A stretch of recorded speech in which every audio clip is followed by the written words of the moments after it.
पीछे हो जाए इनको बोलो। एक अफसोसनाक वाक़या है। इसमें 4 मुलज़मान थे 2 मोटरसाइकिलों पे, जिनको मुश्तबा समझकर पुलिस ने रोकने की कोशिश की है जवानों ने। जवान जो थे उनके बिल्कुल करीब पहुँच गए थे उनको रोकने के लिए, तो अचानक उन्होंने अंधाधुंध फायरिंग कर दी। उसकी वजह से हमारा एक हेड कांस्टेबल रमीज़ जो है वो शहीद हो गए हैं और अल्लाह ताला प्यारे हो गए हैं।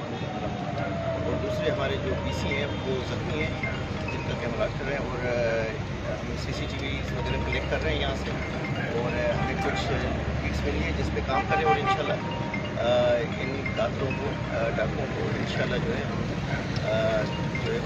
कोर्ट के कटहरे में जल्दी लाएंगे इंशाल्लाह। देखिए अभी कुछ भी कहना जो है वो कबल इस वक्त होगा, लेकिन उन्होंने जो है पुलिस के ऊपर फायरिंग की है, और पूरी कोशिश करें कि उनको जल्दी से ट्रेस किया जाए और इनको कहीं के पास